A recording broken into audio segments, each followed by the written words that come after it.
A Bíblia Sagrada revela a verdade chocante sobre o seu incrível propósito e potencial. Descubra por que você nasceu e por que você precisa nascer de novo espiritualmente para alcançar o seu potencial. A seguir, em A Chave de Davi, com Gerald Flurry.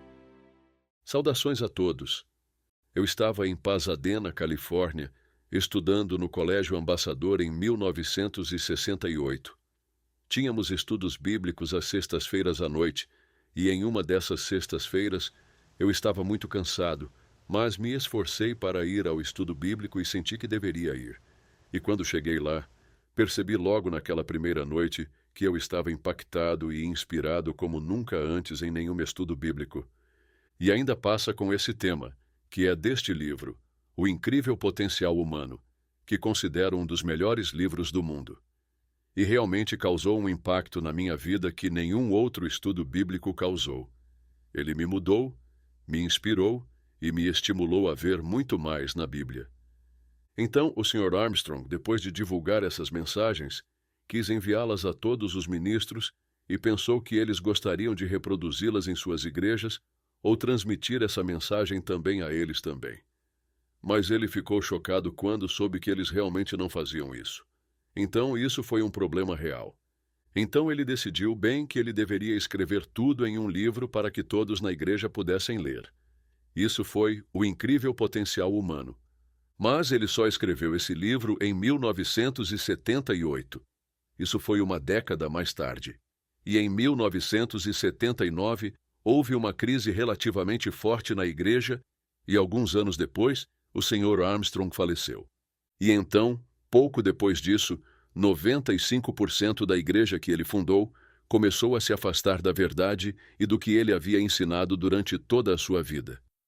Então, Deus me revelou um livro em 1989, no dia 7 de dezembro daquele ano, há cerca de 35 anos. E desde então, temos transmitido uma mensagem forte, a mesma mensagem que Herbert Armstrong transmitiu durante toda a sua vida, quando ele estava no comando da Igreja de Deus Mundial. Assim, acabamos tendo uma batalha de 6 anos com a Igreja de Deus Mundial, de 1997 a 2003, e conseguimos a maioria dos escritos de Herbert Armstrong. Depois de todos esses anos, continuo estudando este livro cada vez mais, e o leio de vez em quando, porque é muito comovente. E estou nesta igreja há cerca de 57 anos, e considero-o um dos melhores livros na Terra. É tão grandioso? Deixem-me ler para vocês uma citação do livro que considero a melhor de todas. Este é Romanos 8, versículos 19 a 23, da Arque 1969. Agora, ouçam esta que é, creio eu, a citação mais poderosa que já li em qualquer livro. Mas aqui está o que ele disse, da Arque 1969. Porque a ardente expectação da criatura espera a manifestação dos filhos de Deus. Porque a criação, tudo isso significa todos os sóis, os planetas, as estrelas e as luas. E continua dizendo, ficou sujeita à vaidade, futilidade, não por sua vontade, mas por causa do que a sujeitou, na esperança de que também a mesma criatura será libertada da servidão da corrupção para a liberdade da glória dos filhos de Deus. Porque sabemos que toda a criação, estrelas, sóis e luas agora em decadência e futilidade, geme e está juntamente com dores de parto até agora. O universo está gemendo porque está em estado de decadência devido à rebelião de Lúcifer. O parágrafo continua. E não só ela, mas nós mesmos, nós seres humanos gerados pelo Espírito, que temos as primícias do Espírito, os poucos que agora estão sendo chamados para a salvação, as primícias, eles gemem. Também gememos em nós mesmos, esperando o nascimento como filhos. Versículos 19 a 23. O Sr. Armstrong escreveu isto. Que revelação de conhecimento maravilhosa e surpreendente! Não poderia ser escrita uma passagem mais surpreendente, impressionante e reveladora. Não poderia ser escrito melhor. E eu creio que isso é verdade. É surpreendentemente revelador. Não se pode compreender totalmente apenas lendo rapidamente. De modo nenhum. Mas aqui está falando sobre todo o universo gemendo, esperando que os filhos de Deus governem o universo. Agora, Isso é muito básico. Mas quantas pessoas realmente sabem sobre isso e acreditam? Este é um parágrafo tão comovedor que acredito que nunca ter lido um melhor que este, mas aqui temos todo o universo gemendo e esperando que os filhos de Deus nasçam na família de Deus. É isso que significa nascer de novo. Portanto, precisamos fazer tudo o que pudermos para compreender isso. Deixem-me dar-lhes uma escritura em Salmos 17, versículo 15, e vejam se entendem isto. É um versículo poderoso. Versículo 15. Arque 1969. Quanto a mim, contemplarei a tua face na justiça. Satisfazer-me-ei da tua semelhança quando acordar. O que isso significa? Davi disse: ficarei satisfeito quando acordar com a tua semelhança. Eu vou ser parecido com Deus. Esse é o nosso futuro. Precisamos ser um ser poderoso, filho de Deus, para poder governar o universo. E veja o que Davi disse e o que ele entendeu. E quantas pessoas acreditariam nisso? Pensariam eles que isso é algo distorcido? Mas é absolutamente verdade, a verdade de Deus. Aqui há outra escritura que diz praticamente a mesma coisa. 1 João 3 e versículo 2. Arque 1969. Amados, agora somos filhos de Deus, e ainda não é manifestado o que havemos de ser. Mas sabemos que, quando Ele se manifestar, seremos semelhantes a Ele, porque assim como é o veremos. E seremos exatamente como Ele, como Deus. Você é um filho de Deus, não um filho adotivo, um filho nascido de Deus. Que futuro tão maravilhoso para todos os seres humanos, se eles o desejarem. Todos os seres humanos que já viveram terão essa oportunidade e serão ressuscitados, como Deus tem prometido. Portanto, nós seremos como Ele. E deixe-me agora ler para vocês o primeiro capítulo de Gênesis 1 da Bíblia. Gênesis 1, versículo 26. Eis o que diz. Arque 1969. E disse Deus, façamos. Nós, o Pai e o Filho, façamos o homem à nossa imagem conforme a nossa semelhança. Portanto, a palavra imagem é o caráter de Deus, referindo-se ao caráter de Deus, e a semelhança. Bem, nós nos parecemos com Deus neste momento. Os seres humanos se parecem com Deus. Deus fará com que todos tenham o seu caráter, pois se eles quiserem governar o universo, eles precisam disso, ou eles o destruiriam, como Satanás fez em parte. E depois, ele continua falando sobre outras coisas. Mas olhem para o ser humano hoje. Somos seres humanos que se parecem com Deus e fomos criados para nos tornarmos filhos de Deus. Esse é um grande futuro. Observem Hebreus 1, versículos 4 e 5. Quero compartilhar com vocês hoje algumas escrituras básicas que são realmente importantes para nós de muitas maneiras. Versículo 4 de Hebreus 1, Arque 1969. Feito tanto mais excelente do que os anjos, quanto herdou mais excelente nome do que eles. Porque a qual dos anjos disse jamais, Tu és meu filho, hoje te gerei? E outra vez, eu lhe serei por pai, e ele me será por filho? Um verdadeiro filho de Deus que nascerá na família de Deus, assim como um bebê hoje nasceria em sua família.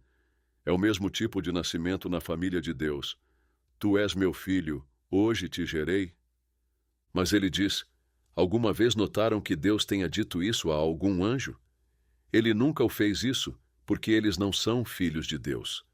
Eles não são filhos de Deus, nascidos como nós, na família de Deus. Nosso chamamento é muito mais elevado do que o dos anjos, se puderem compreendê-lo. É um futuro muito interessante para todos nós. Temos um futuro superior ao dos anjos. Os anjos nunca foram chamados de meus filhos. Deus nos diz isso o tempo todo ao longo da Bíblia. É disso que a Bíblia trata. Deus está construindo uma família, criando uma família, para sempre. E ele disse, meu filho, hoje te gerei.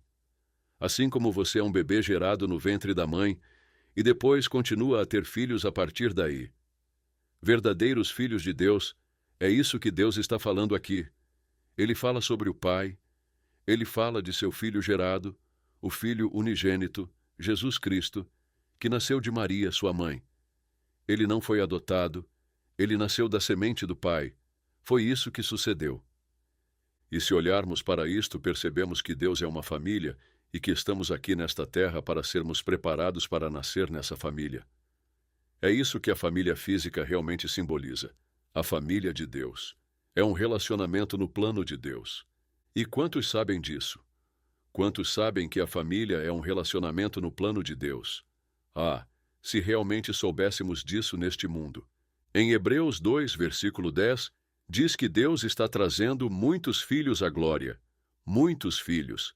Agora esse é um futuro grandioso, mas então temos todo esse vasto universo, de tamanho imenso, e está lá para ser governado por nós, quando nascermos na família de Deus. Notem o versículo 7 de Romanos 8. Este é o problema pelo qual tantas pessoas realmente não querem isso. Não estão ansiosas para fazer parte disso. Esta afirmação explica o porquê. Observe o versículo 7, Romanos 8 e versículo 7. Arque 1969. Porquanto a inclinação da carne é inimizade, ou hostil contra Deus. A mente carnal é hostil contra Deus, inimizade contra Deus, pois não é sujeita à lei de Deus, nem, em verdade, o pode ser. O que há de errado com o homem? O que há de errado conosco, que nem mesmo podemos sujeitar-nos a isso? Bom, ele diz que essa é uma mente carnal. O que nós precisamos é da mente de Deus em nós e de Jesus Cristo vivendo em nós. Veja, é necessário que tenhamos o Espírito de Deus antes que possamos sequer submeter-nos ao governo de Deus, à lei de Deus. Não podemos fazer isso, a menos que tenhamos o Espírito de Deus e então nós a amamos.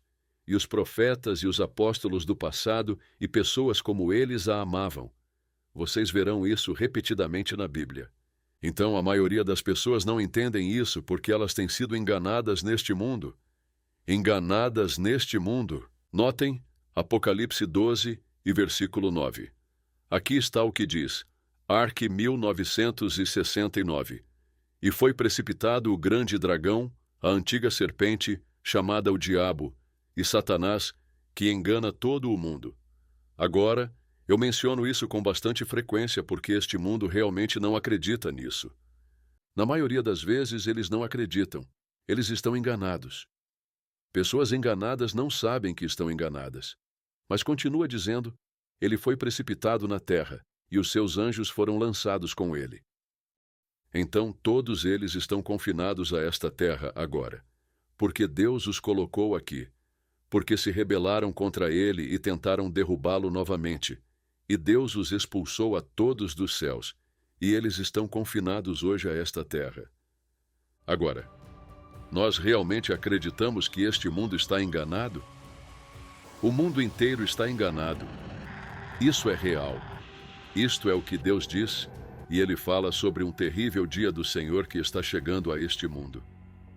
Mesmo agora, vocês podem ver sinais disso, e para onde estamos indo, se não nos arrependermos diante de Deus. Nós temos esse direito se simplesmente o fizermos. A mensagem de Deus está sendo enviada a este mundo, e Deus está tentando nos apelar de todas as maneiras, para nos voltarmos ao seu modo de pensar e ao seu modo de agir, para que não tenhamos todos esses terríveis dias do Senhor. Eles são terríveis porque eles se rebelam contra Deus. Malaquias 4, versículos 5 e 6. Mas vejam, precisamos nos arrepender para escapar da vindoura grande tribulação que precede o período do terrível dia do Senhor. Observem 2 de Coríntios 4 e versículos 3 e 4. Arque 1969. Mas se ainda o nosso evangelho está encoberto, para os que se perdem está encoberto. Versículo 4. Nos quais o Deus deste século cegou os entendimentos dos incrédulos, para que lhes não resplandeça a luz do glorioso evangelho de Cristo que é a imagem de Deus. Este mundo foi cegado por Satanás, o diabo. Cegado.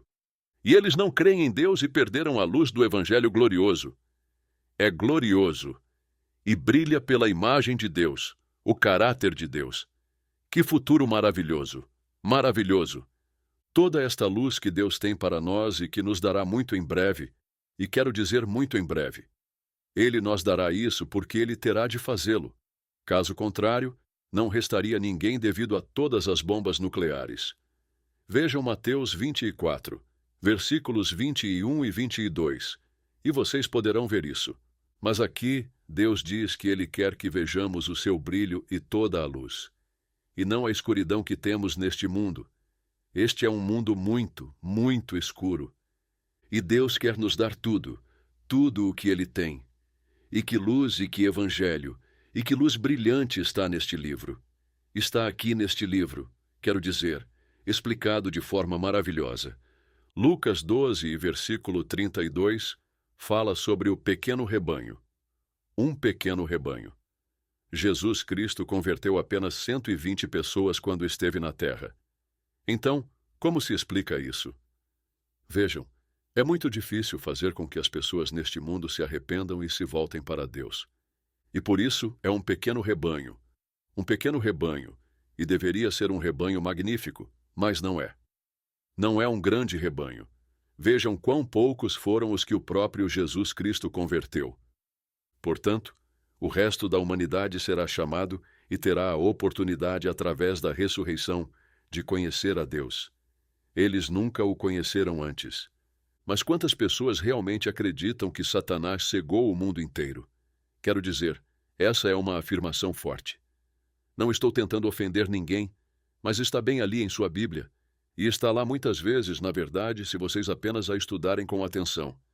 Então, quando Cristo chegar aqui, e isso será muito em breve, bom, isso será maravilhoso. E vocês poderão ver como Deus planejou reproduzir-se a si mesmo. Neste livro, esses são alguns de seus capítulos, fazendo a ligação entre o ser humano e os filhos de Deus, finalmente compostos de espírito, e fala sobre por que os males do mundo atual e o que conduziu à criação do homem. Como aconteceu tudo isso? Estes são capítulos poderosos. Por que a igreja? Exatamente o que significa conversão. Paz mundial, como surgirá?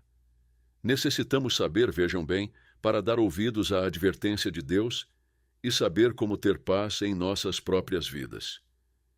Em nossas próprias vidas. Tudo bem. Deixe-me ler Jeremias 17, versículo 5. Jeremias 17, versículo 5 diz: Arque 1969. Assim diz o Eterno. Maldito o homem que confia no homem. Não se pode confiar no homem. O que há de errado com o homem? O que há de errado com ele? Não se pode confiar nele? Bom, deixem-me dizer-lhes o porquê. Vocês estão amaldiçoados se confiarem nele em qualquer homem. É isso que diz a sua Bíblia, e aqui está o porquê, porque é disso que se trata a natureza humana. Versículo 9. Enganoso é o coração, mais do que todas as coisas, e perverso. Quem o conhecerá? O coração é enganoso acima de todas as coisas, e é desesperadamente perverso. Essa é a natureza humana. Isso é algo que este mundo não entende, mas deveria. É por isso que temos todos estes problemas ao nosso redor. Vejam o que está acontecendo. Todos estão entrando em guerra. Todos estão adquirindo bombas nucleares. Eles são desesperadamente perversos? Sim, eles são. Isso é simplesmente a natureza humana. E devemos vencê-la. Se conseguirmos vencê-la, nasceremos na família de Deus. Esse pequeno rebanho. E temos que ver e compreender isso. Este é um livro maravilhoso que contém tudo isso e muito mais, e irá inspirar qualquer pessoa que tenha uma mente aberta. Até a próxima semana, sou Gerald Flurry. Adeus, amigos.